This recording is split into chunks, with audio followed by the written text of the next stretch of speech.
We are now a few days removed from the release of a Netflix documentary centered around the life of Vince McMahon. A 6-episode series titled Mr. McMahon focuses on McMahon's life in front of and behind the camera. Also, it was a general overview on the history of the WWE. The documentary was produced by Bill Simmons and his company, The Ringer, while Chris Smith, the director of Tiger King, served that same role for Mr. McMahon. Prior to its release, Mr. McMahon was promoted as a, quote, unflinching, no-holds-barred look at one of the most enigmatic figures in sports entertainment. I watched the whole series right when it came out, like most of you did, I'm sure. And to be honest, I did not find this to be a, quote, no-holds-barred look at Vince. There were moments that felt hard-hitting, like Paul Heyman's story about Vince telling Shane he'd have to kill him in order to get control of the family business. But for the most part, Vince came off awkward and like he wasn't being completely vulnerable with us, the audience. To me, it felt like a love letter to wrestling, while telling you the facts about Vince McMahon's downfall. Facts we all read in the articles 2 years ago when the drama initially unfolded. I feel like this show was a miss, mainly considering how it was promoted. I understand that the final product was meant for casual fans, the people that don't watch Dark Side of the Ring or watch hours of shoot interviews on YouTube. I get that. I was just expecting something a little bit different, considering the hoopla the producers put around the allegations with Vince. The chairman himself not wanting any involvement with the final production only added to the fire. McMahon even went as far to make a statement on Twitter the night before the series dropped, and he basically distanced himself from it in the statement. After seeing that, I for sure thought we were in for some hard-hitting investigative journalism that would leave the world talking about it. Instead, we got a series that some people will check out, no doubt, but ultimately it will fall by the wayside and be forgotten about in a few weeks. Nevertheless, let's take a deep dive into the documentary that is known as Mr. McMahon. The first episode began exactly how we all expected it to, with the story of Vince's upbringing. From his early years in North Carolina with his mom, to working under his dad with the WWF. After watching the first episode, I was like, okay, this is gonna be good. I can't wait to see what's next. I figured by the 3rd or 4th episode, things would start getting crazy, kind of like with Tiger King. This series could not afford to be too surface level, because wrestling is no niche product like Tiger King is. There is too much information about wrestling out already. Even casual fans know majority of the content that was covered. Episodes 2 and 3 talked about the steroids trial, the Ring Boy scandal, and the Montreal Screwjob, among some other things. And all 3 of these stories were already massive mainstream stories when they unfolded in real time. We heard Vince's take on these things when they happened, and immediately following it. That is especially true for the Montreal Screwjob. He literally told his side of the Montreal Screwjob live on Raw, like in real time. To hear Vince regurgitate his side of the Montreal Screwjob again was one of the many issues I had with this show. Now, I wasn't expecting anything too crazy. I was just expecting to truly learn about Vince's downfall, which we didn't get too much of. They just scratched the surface and recited the details about the allegations that everybody knew already. It was nothing groundbreaking or even captivating. If you're going to tell the story the world already knows, then you might as well make it a little more captivating. Now, I don't want to sit here whining and moaning about how there was nothing new uncovered. That doesn't make the documentary bad, and I don't want to sound entitled or anything. With that being said, man, I was just overall disappointed. Netflix had a chance to take over the world and have everyone talking about this show. It was just a miss. One of the highlights of the series for me was when Paul Heyman told this story about Shane and Vince McMahon on episode 5. The episode talked about the WWE becoming a family business, which overall felt like a completely skippable episode aside from this story.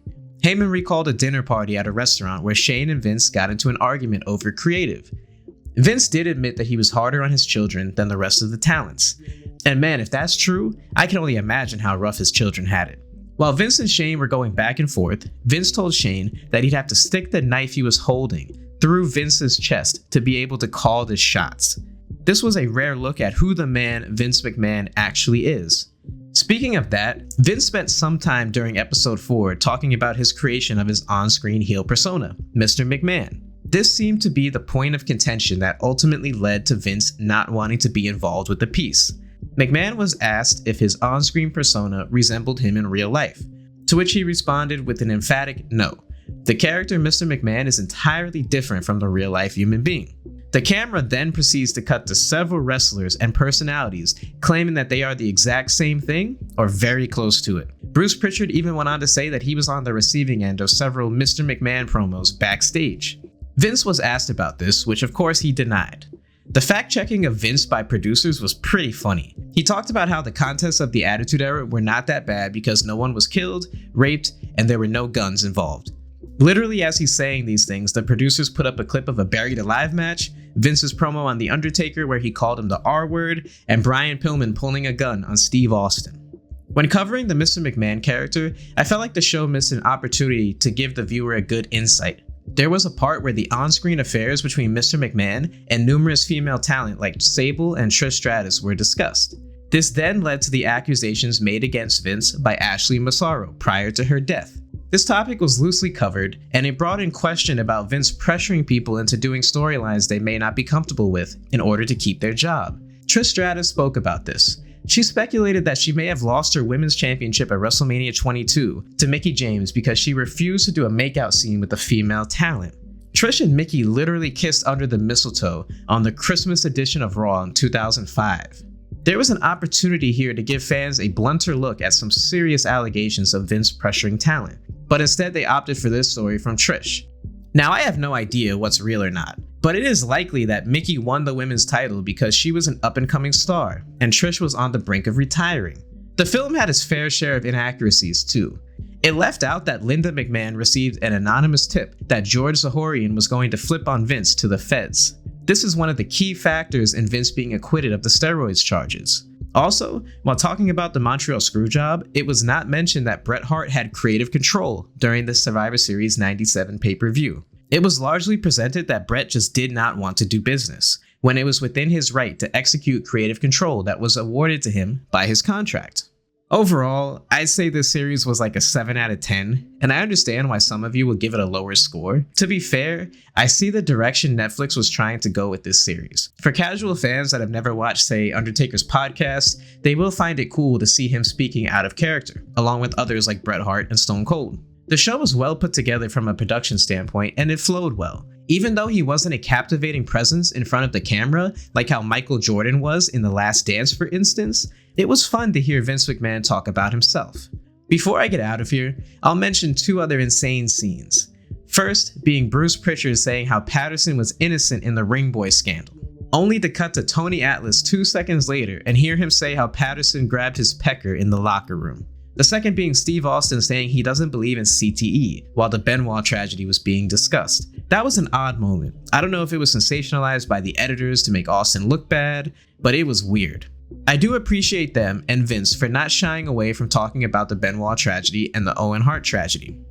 In actuality, Vince likely wanted to keep a good guy persona, or what he believes to be his good guy persona, to the public.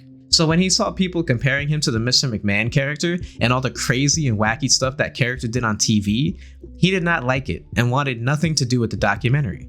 Maybe that is a sign of guilt, because if he was truly different from the Mr. McMahon character, why would he care so much about what others think or say? Bruce Pritchard displayed some shameless meat writing of Vince by calling him, quote, not an asshole and a great person. And 2 days after he said that, the Janelle Grant allegations against Vince went public, marking the end of Vince's involvement with the documentary. Bruce said this was a hit piece to make Vince look bad. I don't think it was. To me, this show is an objective tale of Vince and the WWE, and if using Vince's own on-air footage and real-life stories about him makes him look bad, then that is unfortunate. I was expecting a lot more from this series. I'm only giving it a 7 out of 10 from a casual fan perspective, but for me as a wrestling diehard, I'd say it was a 5 out of 10, and to put it nicely, fell short of expectations.